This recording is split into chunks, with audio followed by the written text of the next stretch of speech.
collaboration with the Doctors of BC will see us develop a new physician master agreement and compensation model for longitudinal family doctors, an agreement we will announce later this year. And as we work toward this solution, action is ongoing. Discussions are underway, and through this, general agreements have been made on key components of the new payment model. Agreements include compensation based on the time spent by family doctors in providing primary care services, and patient encounters, as well as complexity and attachment.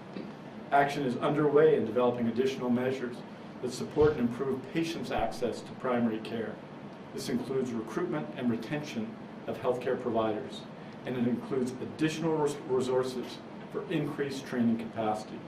These actions are ongoing, and this progress is being made, and we will report on our achievements as they are ready to launch.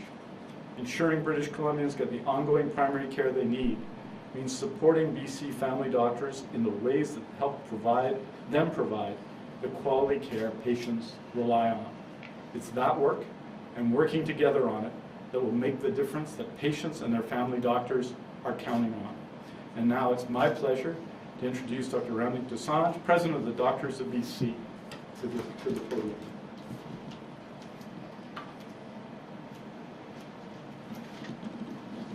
Thank you kindly, Minister Dix.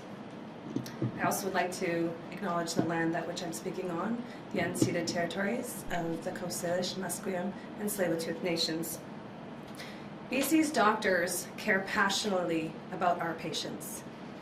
We want to ensure that nearly 1 million British Columbians without family doctors get the quality of care they need and deserve.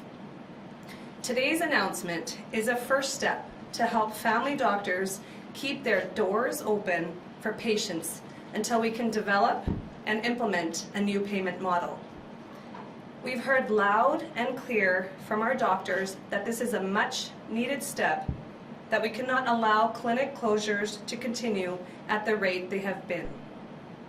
This funding gives us time over the next 4 months to finalize and implement new payment model that will help us to recruit and retain doctors into longitudinal family practice.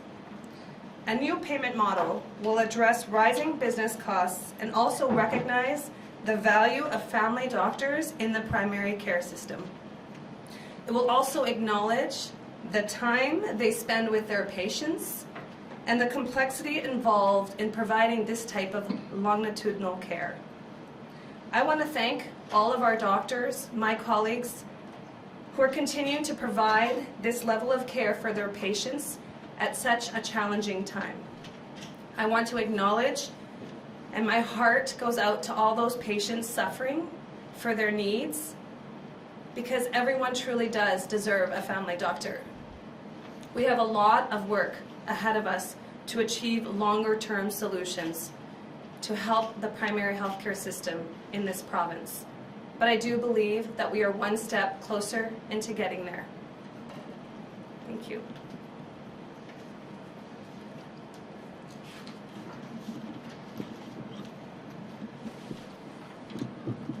Thank you very much, Dr. Dosanjh. Family doctors are the foundation of our primary care system, and supporting family practice clinics is at the core of the province's primary care strategy and the commitment it makes to patients. It's at the core of the primary care networks. We're building 59 of them across BC, with more to come. This interim funding will provide the immediate support and stability our family doctors and patients count on, and will ensure the continued delivery of care for people in BC. Working with Doctors of BC, family doctors, and other partners, we will build upon and strengthen primary care services for patients, taking the short and long-term actions required to ensure certainty and confidence. I'm now happy, and Dr. Dosanjh and I are happy to take your questions. Thank you, Minister. A reminder for reporters on the phone to please press *1 to enter the queue. That's *1 to ask a question. Please also remember to take your phone off mute. You will not be audible until your name is called. For media in the room, please indicate if you have a question and wait to be called. There is a microphone available. Please stand at the microphone and make sure to provide your full name and outlet. Our first question today is in the room. We're going to Penny Daffles. Hi, Penny. Hi, Minister, and hi, Doctor. I just want to start out with a question for a colleague. If someone's listening to the announcement right now, they don't have a family doctor, what does this announcement do to help them get one, and how does this help family doctors who are feeling really burnt out right now? Well, it's one step in the process. One of the reasons I think family doctors feel burned out, to talk about the family doctors first, is the pressures in the system, including issues of overhead, right? So if you look in a general sense, you see that those pressures on the system are real, and they put existing practices in jeopardy in many cases. So what this is a first step to stabilize the system while we build a new compensation model designed to increase attachment and to provide better care to patients. So it's good to stabilize the system, and that's necessary, and this money will do that effectively. Over the next 4 months, it provides $118 million, which is essentially, if you look at the numbers in general, it's in this range, $25,000, in some cases slightly more per doctor. So if you have a doctor, a practice with 4 doctors in it, that would be $100,000 as an example. So this is an important announcement that stabilizes the system, that addresses a key question of overhead that has been raised by family doctors with us, and it impacts patients and citizens who are the patients of those family doctors today. So that's critical point one. It allows us that a little bit of breathing space and support for family doctors. It also demonstrates our commitment to a new funding model, a new model for primary care that will be better for patients and encourage more people to be part of full-service family practices. So that's an important step, and it's a first step. And you'll see in the coming days and weeks many other steps to increase both the access to the number of primary care providers. You know, we've added well over 1,000 in our primary care networks in the province, and we'll be continuing to take those steps. But this is a necessary first step. It reflects the dozens and dozens of hours that we've been working with doctors of BC in recent months to address some of these fundamental questions. I think it's fair to say that our primary care system, which developed over a long period of time, that model no longer meets the needs of patients and meets the needs of doctors. So this is a demonstration, tangible action right now that brings immediate relief to family practices, and that's good news for patients and for doctors. Penny, did you have a follow-up? I do, and this is a question for me. You've often expressed pride in BC's surgical renewal plan and catching up on postponed surgeries, but the latest research from the Canadian Centre for Policy Alternatives suggests that at least some of that is happening at the enrichment of private companies. So I'd like to know, how is that providing value for taxpayers? Well, let me start because you're asking about the report we saw today. I think it's fair to say that the suggestion that we're silently supporting private health care is wildly inaccurate based on the facts that are publicly available and widely available online. You know, we would have been happy to provide accurate information had we been approached to do so. Just to put in context, health authorities contracted in 2021 $27.2 million to private clinics. That's 0.23%, so a quarter of 1% of the 11.8 billion health authorities reported spending in acute care in the same period. In 2020-21, there were 13,863 contracted surgeries. That's 4% of the total, so 1 out of every 25 surgeries. The report also refers to diagnostics, 296,211 MRI exams in 2021-22. That's an increase, an astounding increase, all in the public system, contrary to what the report says, of 120,000. It is a spectacular performance.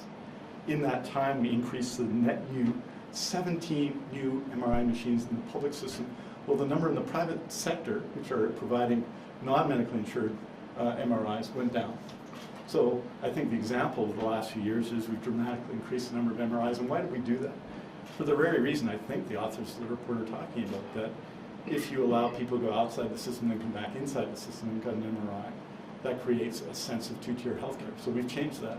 This is a radical change. We went from last in the country to close to the top of all the provinces in Canada. By investing in the public system, we purchased 3 private MRI companies. And the money we spent to purchase them is included in here as expenditure on private healthcare.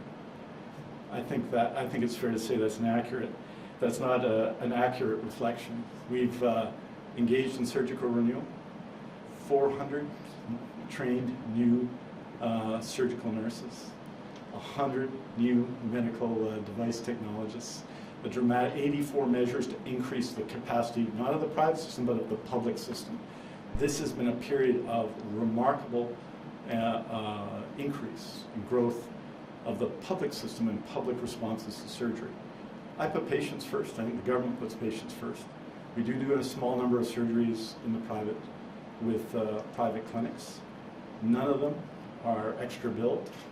They have to comply to have a contract with us, with the Medicare Protection Act and the Canada Health Act. And that's a significant change from the period of the previous government. There's a discussion of Falls Creek Surgical Center, which is really the only substantial sort of allegation in the report. Well, people forget that we canceled their contract because they wouldn't follow the law. And then they were sold, they came back into compliance, and their contract was renewed. The first part of that story is not described here. Right? That's what we did. I think that's the right thing to do because you've got to put patients first. And I think if you're waiting for surgery, you want it to be publicly paid and you want it to be part of the public healthcare system, and that's what we do. The numbers that are used to describe diagnostic care, what can I say, 300,000 MRIs, not one private contract. Right? That's a public system that has dramatically increased. Public sector solutions, public solution to public issues. And ironically, it's recommendations made by organizations like the BC Centre for Policy Alternatives that we've systematically put in place. So I'm very proud. I mean, the real story is a dramatic increase in the delivery of those services. It's why we reduced surgical wait times in the pandemic. We weren't ideological about it, but our position is patients first, one, and two, that the best solutions are in the public system, and that's what we've been delivering. For our next question, we're going to go to the phones. Rob Shaw from Czech, please go ahead. Hey, Rob. Hi there. I'm getting used to this check thing. Yeah, thanks. The specific amount, 118 million, the 25,000 average for doctors, how was that amount settled on, and how sure are both of you that that's enough? You know, it was settled on and discussed during a summer of work. You know, I think when family doctors came, and Dr. Dosanjh was one of us to meet with us a number of months ago, but we talked about some of these issues. So if you look at it in a broad sense, one of the concerns expressed is that if a doctor becomes a hospitalist in a hospital and doesn't pay costs, for example, overhead costs, then effectively they are paid significantly more than someone who is working in longitudinal family practice and full service family practice. And so what this does for this period is address that particular issue and ensures that our family doctors are assisted in these times while we deal with the new model of compensation that we're developing together. So I think, you know, time always tells, but this is a significant investment, $118 million for a 4-month period to support our family doctors. I think it reflects the work we've done together, and I think it will provide some support as a first step as we work through these issues. So I think it reflects the work we've done and the effort that's been put in. I want to acknowledge all of the work done by senior officials of the Ministry of Health, led by Deputy Minister Steve Brown, and all of the people working with doctors in BC. But I think this reflects a very significant investment that will support family doctors on issues of overhead. Rob, did you have a follow-up? Sure, and maybe you could also hear from Dr. Sure. on that question as well. But the follow-up is, could you give us some examples of the operational business costs that this covers, and just can we make sure, like, does it include, could a doctor use it to compensate themselves within that 25,000? Could they up their own salary, or is it only for certain types of costs? Maybe you could outline what those are. So first of all, and Dr. Dosanjh will talk about it, what this is per doctor $25,000. Because these operational costs exist, right? They exist for every doctor, and they're paid for generally through fee-for-service billing, right? So the net salary or the net compensation for a doctor is what they are compensated minus their operational costs that they're paying. So this is $25,000 effectively. It would be slightly different for different doctors, but that's basically what it is per doctor to provide direct support in this period.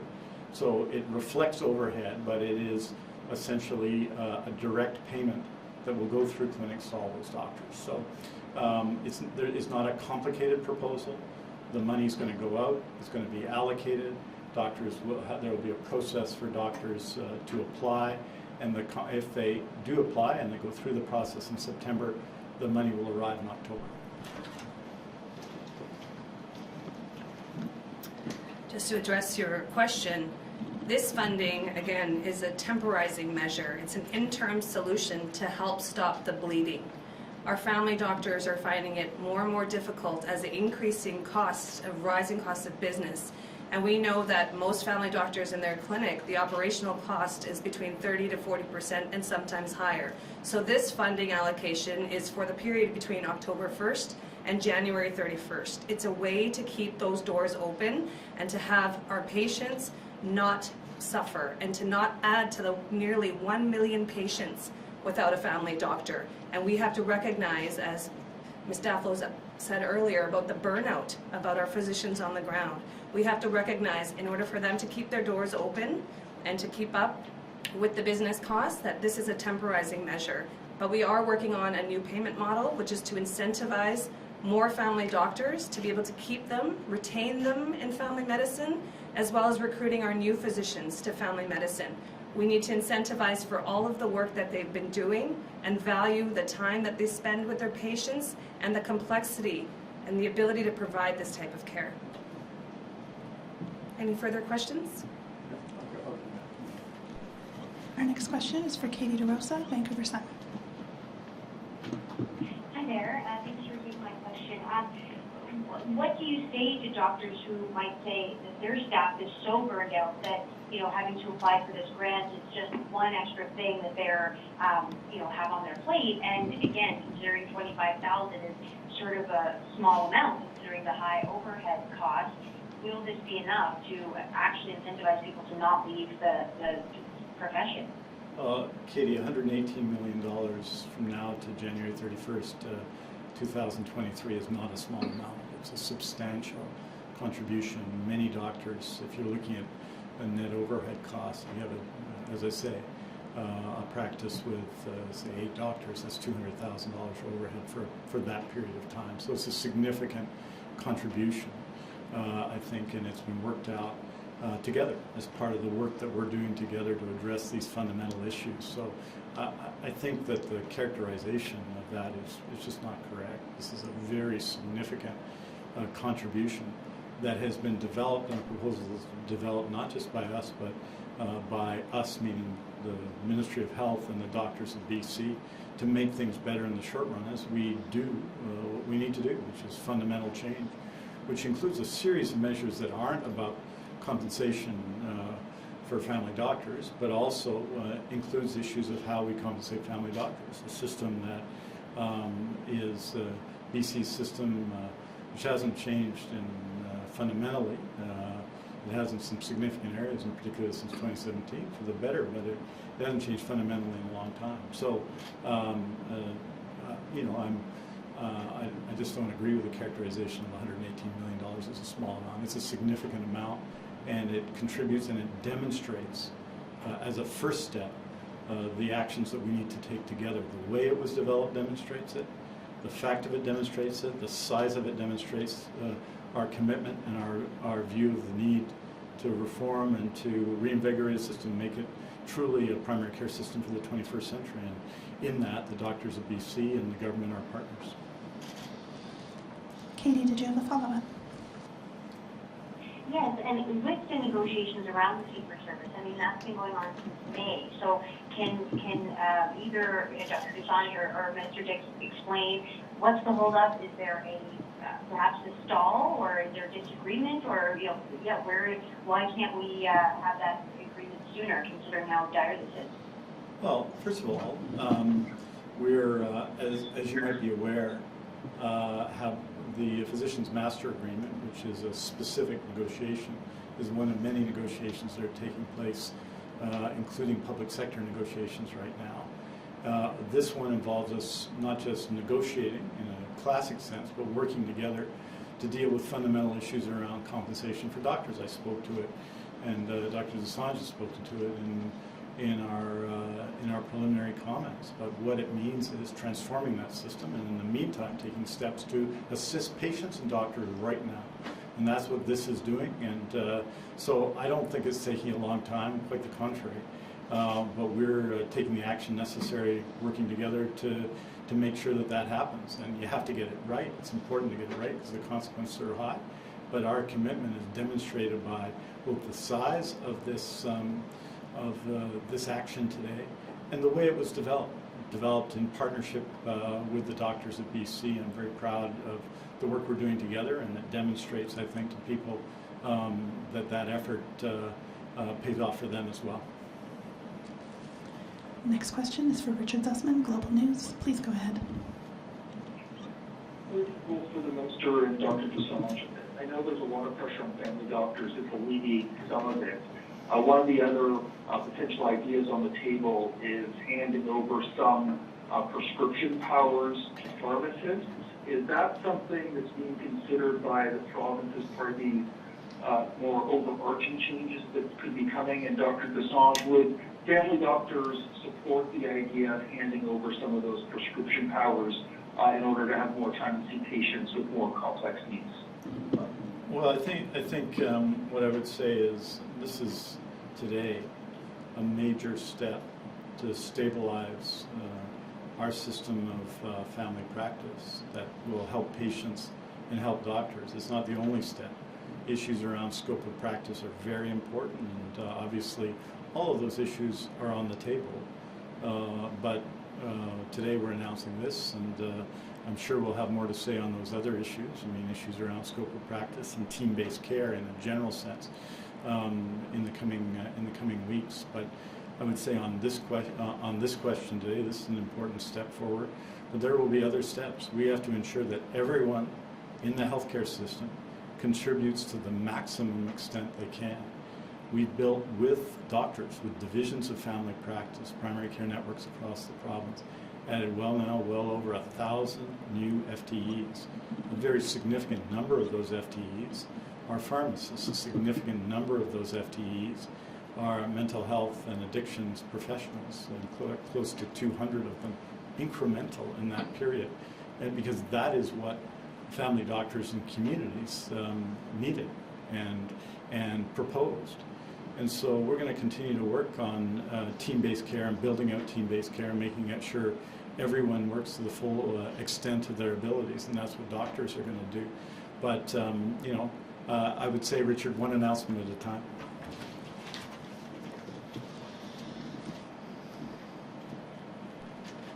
Richard, do you want me to echo this sentiment?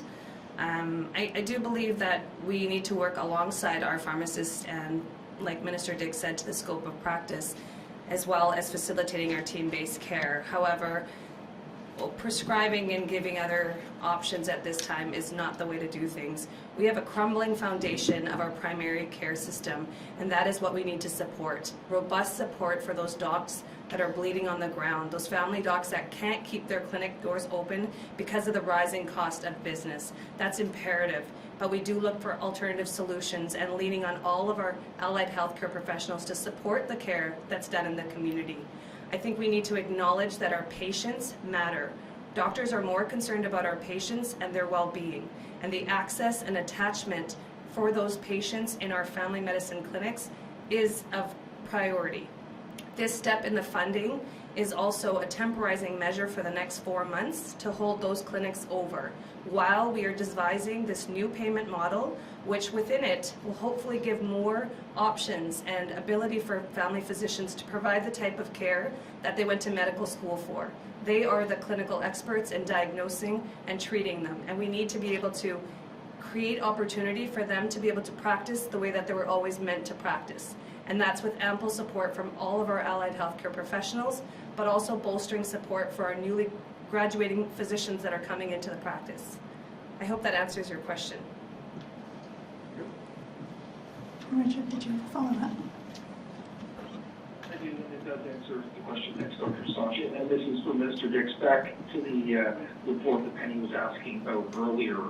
I know you disputed a bunch of the content in there. One of the things in the report shows, this is the question from a colleague, despite evidence of private clinics drain resources from the public sector and evidence from government auditors that at least 2 private clinics were double billing, why were contracts with those facilities renewed? Well, and I think it was part of the answer earlier to Penny's question, but in the case of Falls Creek Surgical Center, which was the main focus, I guess, of what was being put forward, that's exactly what happened. We have asked every private clinic that performs surgeries, the 4% of surgeries that are done through private clinics, to follow the Medicare Protection Act and to sign this and follow the Canada Health Act. And they've all agreed to do that. When Falls Creek Surgical Center initially didn't want to do that and wasn't following it, their contract was canceled. And that's exactly what we need to do.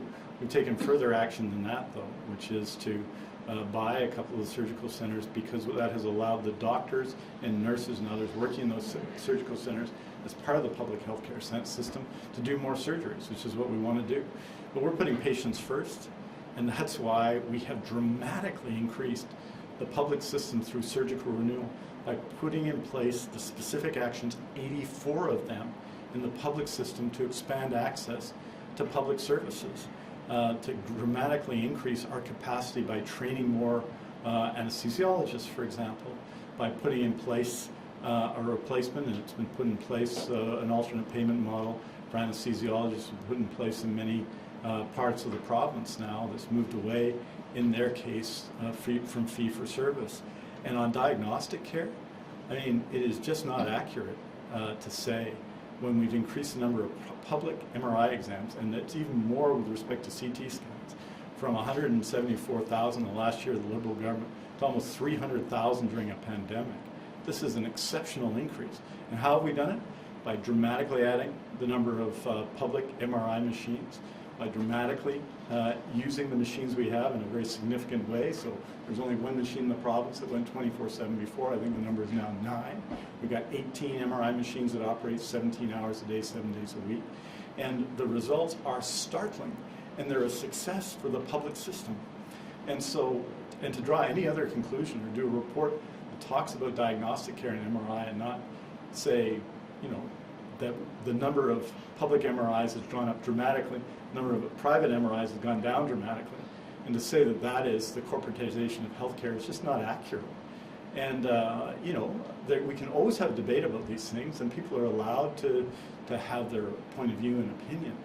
But you know, there isn't much substance to this, and the substance shows that this is the public healthcare system doing what it should do.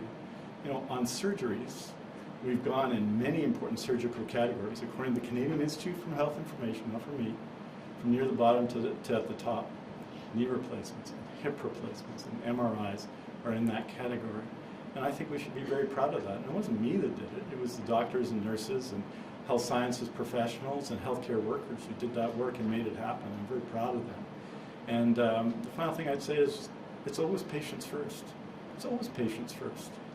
And the best way to serve patients is to build the public healthcare system. That's precisely what we did and what we've been doing and what we're going to continue to do. And so, you know, I think that people may want to make a point, but I think, unfortunately, the evidence is overwhelmingly goes in another direction. Our next question is for Graham Woods, Glacier Media. Please go ahead. Hi, Mr. Dix. With regard to the growth trajectory of these private surgeries or private clinic surgeries, you said 4%. Are you looking to flatline that growth? Do you want to bring that down to 0, or is there a place for these contracts in the future moving forward? And do you see further growth in them? Well, you say 4% and talk about growth, we just purchased 2 of them, so the numbers will go down, and I expect them to go down. But look, when you're a patient waiting for care, waiting for a surgery, you want to get that surgery as soon as possible. I'm the Minister of Health, and I'm telling you, that's why we put in place 84 measures to increase surgeries during a pandemic and reduce the wait lists for surgery during a pandemic, which I have to say is an exceptional achievement of our surgeons, of our surgical nurses, of our medical office administrators who had a big part in that work, of the health sciences profession who do pre and post surgery work with patients. It's an extraordinary success. And so that number is going down. But I think, and it's my conclusion, that having a small number of surgeries that increase our capacity, that as long as they follow and there's no extra billing and follow the Medicare Protection Act, I don't have any objection to that. And in fact, we've continued that. But we think that incorporating that fully into the public system improves our capacity. We're going to do everything we can to get people the surgery they need when they need it. That's what we've been doing. But, you know, when you include the amount we pay to bring and to buy a private MRI and bring it into the public system as a private cost, in other words, that's making the system more public, but to suggest because we pay money for those things that it makes it more private is just, well, it's not the case, of course.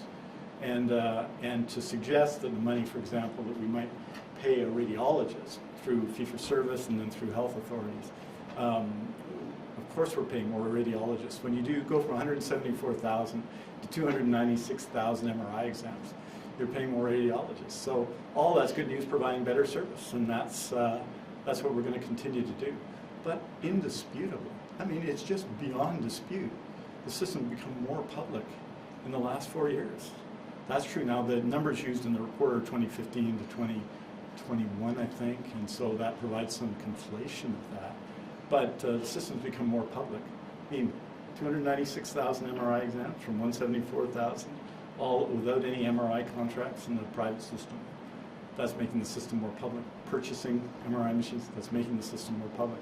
Repatriating contracts in the hospital sector, that's making the system more public. All of these steps are the steps that organizations such as the CCP have been asking us to do, and what we've been doing. So I find that there are still surgical contracts with private providers providing care to patients for free or not for additional costs in the system following the Medicare Protection Act. Well, that's not a bad thing for patients, that's a good thing for patients. But that number is smaller and will continue to get smaller. Why? Because we just purchased a couple of the bigger private clinics. Graham, did you have a follow-up?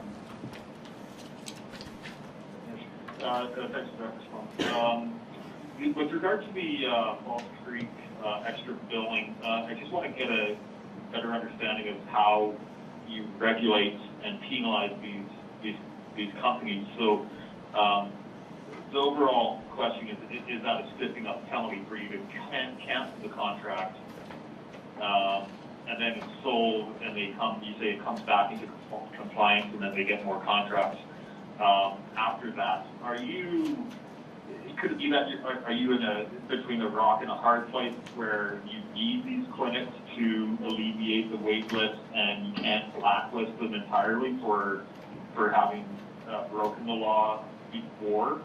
Or do you think that it suffices that they can simply break the law, come into compliance, and then just get new contracts? Well, first of all, with respect to, it's the obligation of everyone to follow the law. And the Medicare Protection Act gets enforced in BC and will be enforced in BC.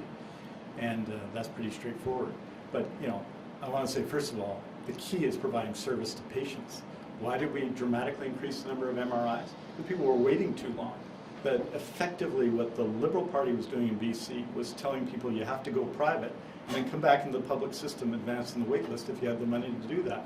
And that was the largest share, if you will, of what you might call queue jumping that was taking place. So how do you deal with that? You don't deal with that simply by taking legal action against people. You deal with that by increasing the capacity of the public system, and we've done that on MRIs and CT and colonoscopies in an unprecedented way. And that's good news for patients. And that's what we've been about. And the success is breathtaking compared to other jurisdictions in the country and everywhere else. So that's the first thing. What happened with Falls Creek Surgical Center? Well, we did more than take action. We canceled the contract. And then the business is sold. And then they came back and said we can provide a certain number of surgeries in compliance with the Medicare Protection Act. And they signed the contract saying they'd be in compliance with the Medicare Protection Act. And there was a contract in place with a different owner of Falls Creek Surgical Center. I don't think the people who received that surgery, which is a small share of surgery in the system, 0.23% of health authority acute care expenditures, 0.23%. Right? Don't think that's a good thing. They went in, they were booked for surgery there. They didn't pay for that surgery. They got the care they needed, and that was important. But overwhelmingly, how have we done it? We've increased operating room times on the existing healthcare system. We've activated mothballed operating rooms. We increased hours. We did surgeries on the weekend. That's how we did it. And it wasn't me that did it. It was the surgeons and the nurses and everyone else. And so what happened with Falls Creek was they weren't following the law. They got the contract canceled. They eventually decided under new owners they were going to follow the law, and the contract was restored. And so that's pretty straightforward. In the case of the ones on Vancouver Island, they felt and we felt there was a real opportunity to increase surgeries if those clinics were purchased in the public system. So we did that, and we're going to do more surgeries there than ever before. It's often going to be the same surgeons that do them, but it's going to provide better access to care for people on Vancouver Island. I think that's all good news. But the direction is all one way. It's the most efficient way, which is an efficient, successful operating public system. You know, you look at what we do in primary care. The primary care system is an insurance system. So many of the doctors in question, their practice is a corporation, right? But the patients aren't paying for care.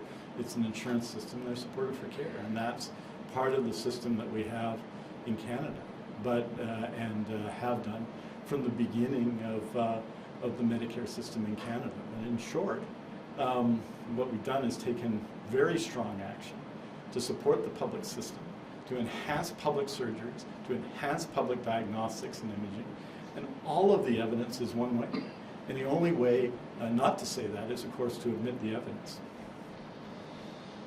Our next question is from Maura Wetton, the Tai. Please go ahead. Hi, good afternoon. Thank you for taking my question. Minister, can you go into a bit more detail about the eligibility for this funding? How much of it is new, and what's the allocation based on? Is it attached patients, typical number of days in the week in the clinic? Just a little bit more on that, please. Yeah, it's people who are either through walk-in clinics or through longitudinal family practice providing care, and I gave you the numbers earlier on that. So that's 70% of family physicians in BC. So it's that eligibility is per doctor. It'll be paid through the clinics, and it's going to be paid in October. Moira, did you have a follow-up? I do, thank you. Has the Medical Services Commission completed its review of telehealth MyCare, and where will that report be made public? Well, as you know, and there's the Medical Services Commission, and Dr. Dosanjh is on the commission, so I won't ask her to speak and answer this question. She's on the commission, and as are many other outstanding British Columbians. It's their job to assess and enforce the law. And so they do this in different ways. There was a case a number of weeks ago of a clinic in the Capital Regional District that was proposing to charge a fee, and they've withdrawn that now, and the commission engaged with them. In that case, it wasn't an investigation. They engaged with them, and that was the conclusion, right? In the case of TELUS Health, what the commission does. So what happened? TELUS Health, the issues around TELUS Health were brought to my attention. I asked the Minister of Health, the commission, to review it, and they're doing that. And they don't just review it, though. So the process of review isn't them doing the review and sending me a report and me taking action. The process is them doing the review and then taking action. They're an independent body, and they will announce their decisions, not just their review, but their decisions in due course. And it won't be me announcing that, it'll be the commission. We have time for one more question. Our final question today is for Ethan Sawyer, CBC. Please go ahead. Hey, Minister. Thanks for taking my question. As you said, $118 million is a significant amount of money. I'm just wondering if you can clarify where these funds are coming from, and also if you can clarify a little around the 30% of doctors who aren't receiving funds. Why not make this money available to everyone? Well, because some doctors, as you know, and if you've been following the issue, you know, some doctors are paid direct salaries and aren't paying overhead. So this is, the doctors we're talking about are the doctors who are affected by that.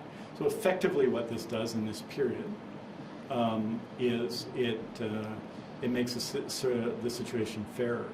So that a doctor, say, who's working as a hospitalist in a hospital and is getting paid perhaps the same amount as the physician in the community that is not paying overhead.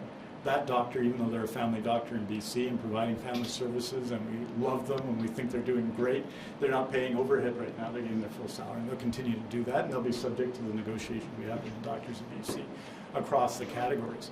So that's the case. These are the practicing physicians in the community who are affected by these challenges of overhead and these challenges of costs that I and Dr. Dosanjh have referred to, and they're the ones who need this, and they're the ones who will be getting the money. So that's the difference between the two. Ethan, did you have a follow-up? Oh yeah, and I apologize. It's been a minute since I called into one of these. Is there any chance I can get that answer in French before I ask my follow-up? Well, I'll try it in French when you for the follow-up. So I'll save it for those people who love my long answers in French at the end of press conferences and use it as an opportunity to go off the air and go to commercial. I'll let them do that. So I'll do all the French at the end. How's that? That's a note to networks, note to stations. So ask your follow-up, and then I'll try and give it a shot in French.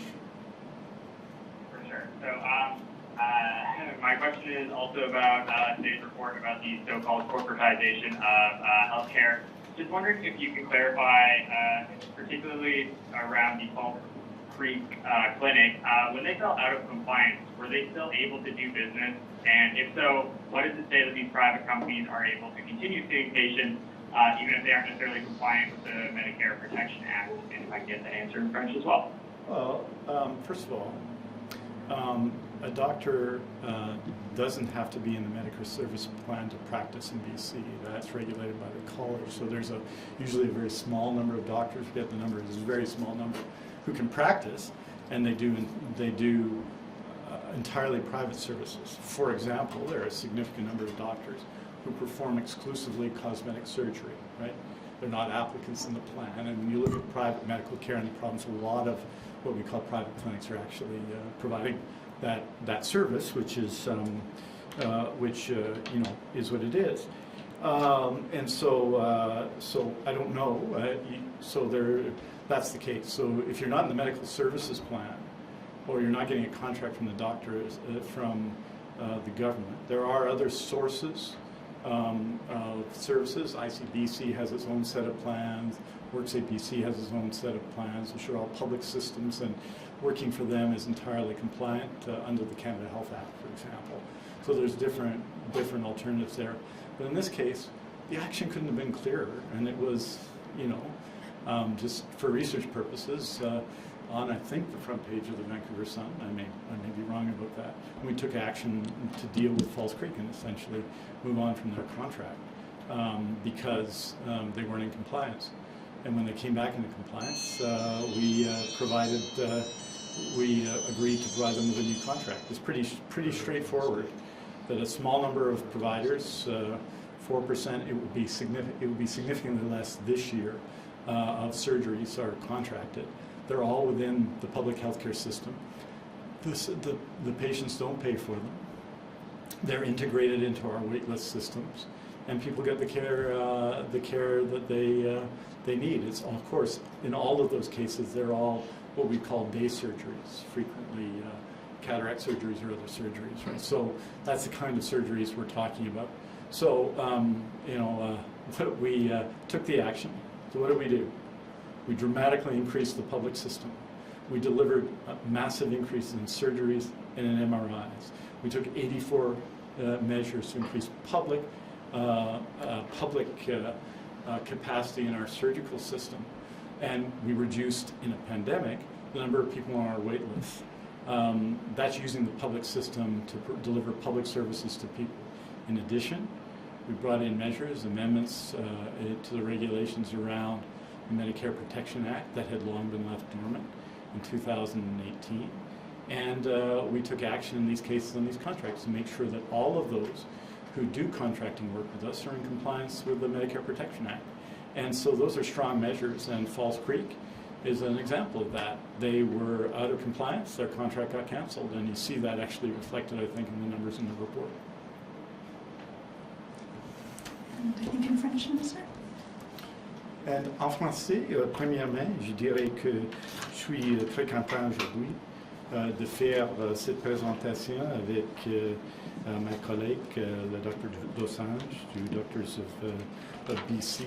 Je pense que ce qu'on est en train de faire, c'est important et c'est une première étape dans un processus qui va transformer le système de soins primaires en Colombie-Britannique.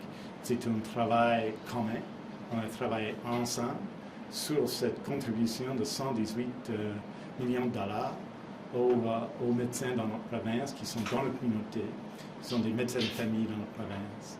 Donc c'est important de prendre cette étape, d'aider alors qu'on transforme ensemble le système de santé primaire dans la province. Des gens dans la province ont besoin, des médecins dans la province ont besoin, l'avenir du système de santé public au Canada a besoin. Et on prend cette action aujourd'hui pour améliorer la situation pour tout le monde. Les gens qui ont besoin d'aide, des soins, des médecins, des infirmières et d'autres, pour soutenir notre système de santé primaire en Colombie-Britannique. C'est un travail, on a pris et on continue de le faire, le système de transformation de la rémunération des médecins dans la province. On continue avec cela, mais c'est une action directe pour agir sur la situation actuelle en ce moment et pour aider des gens en ce moment pour protéger les services dans la province. C'est 118 millions de dollars. Pour chaque médecin, ça va être à peu près 25 000 dollars pour faire avec les coûts qui augmentent pour des gens qui pratiquent leur profession de métier dans la communauté. Et je pense que c'est une bonne action, mais c'est seulement une première action. On va en prendre d'autres. C'était 84 dans notre réforme des systèmes de chirurgie dans la province. Je pense que ça va être entre 1 et 84 pour notre système de soins de santé primaire dans la province. Mais je pense que c'est un commencement et cela reflète notre partenariat avec les Doctors of BC. Merci beaucoup. Thank you. Merci.